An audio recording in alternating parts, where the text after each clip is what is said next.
ప్రభుత్వాధికారులతో మాట్లాడి ప్రజలకు కావలసిన అంశాలు ఇవి, వీటిని పరిష్కరించండి, వీటిని అమలు చేయండి అని అధికారపూర్వకంగా చెప్పగలిగేటువంటి శక్తియుక్తులు మనకు వచ్చాయంటే దానికి ఒకే ఒక్క నాయకుడు కారణం, అది మన కొణిదెల పవన్ కళ్యాణ్ గారు అనేటువంటి మాటను కూడా మరొకసారి మీకు మనవి చేస్తున్నాను.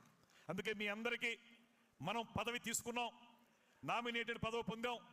ఈ పదవి పొందిన తర్వాత పదవి అనేది అలంకారప్రాయం కాకూడదనేటువంటి మాటతోటి ఈ పదవి ద్వారా మనకి ఏ బాధ్యతలు సంక్రమించాయి, ఏ హక్కులు సంక్రమించాయి, హక్కుల్ని మనం ఎలాగ తీసుకోగలుగుతాం, దాంతోపాటు బాధ్యతలను కూడా తీసుకోవాల్సిన బాధ్యత మనందరి మీద ఉంది.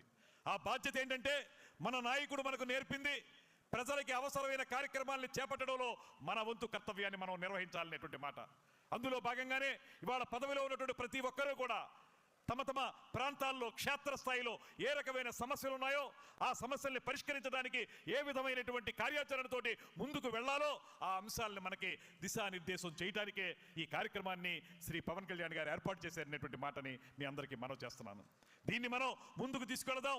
ఏ సదుద్దేశంతో అయితే, ఏ లక్ష్య సాధన కోసం అయితే మనల్ని కూడా వివిధ రకాల పదవుల్లో శ్రీ పవన్ కళ్యాణ్ గారు పెట్టారో ఆ పదవుల ద్వారా ప్రజలకి మంచి చేయడం ద్వారా ప్రజా సంక్షేమం కోసం, ప్రజా అభివృద్ధి కోసం కృషి చేయాల్సినటువంటి బాధ్యతను గుర్తించడానికే ఈ కార్యక్రమాన్ని మనం ఏర్పాటు చేసుకున్నాం అనేటువంటి మాటని మనం చేస్తున్నాను.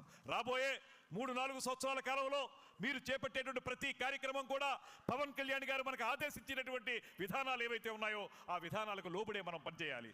ఆయన చెప్పినటువంటి మౌలిక సూత్రాలు కానివ్వండి, పార్టీ పెట్టినప్పుడు ఆయన ఆలోచించినటువంటి విధానాలు కానివ్వండి, వీటన్నిటినీ కూడా నిరంతరం మనం అధ్యయనం చేస్తూ ఆకలింపు చేసుకుంటూ వాటిని క్షేత్రస్థాయిలోకి తర్జుమా చేసుకుంటూ అమలు చేసుకుంటూ ప్రజలందరి మనసుల్లో కూడా చిరస్థాయిగా నిలిచిపోయే విధంగా మనందరం కూడా ఎదగాలనేటువంటి మాట కోసమే ఇవాళ ఈ కార్యక్రమాన్ని మనం ఏర్పాటు చేసుకున్నాం. అందుకే మీ అందరికీ ప్రత్యేకంగా మనవి చేస్తున్నాను, శ్రీ పవన్ కళ్యాణ్ గారు మరి కొద్దిసేపట్లో వస్తారు, వచ్చి మనకి దిశానిర్దేశం చేయడం జరుగుతుంది. ఈ లోపల వేదిక మీద ఉన్నటువంటి పెద్దలు కొంతమంది మాట్లాడతారు. వారు మాట్లాడిన విధానాలను వినండి. మీరందరూ కూడా పూర్తి స్థాయిలో మన పార్టీ యొక్క గొప్పదనాన్ని, మన పార్టీ లక్ష్యాలని పూర్తిగా ఆకలింపు చేసుకోవాల్సిన అవసరం ఉంది. ఇవాళ మనకు పదవి వచ్చిందంటే అంతో ఇంతో మనం అధికారపూర్వకంగా కొన్ని పనుల్ని శాసించి చేయించగలుగుతాం. ఆ శాసించే క్రమంలో మనం మాట్లాడే ప్రతి మాట కూడా ప్రజా సంక్షేమం కోసం మాత్రమే మాట్లాడాలనేటువంటి మాటను కూడా ఈ సందర్భంగా మీకు మనవి చేస్తున్నాను.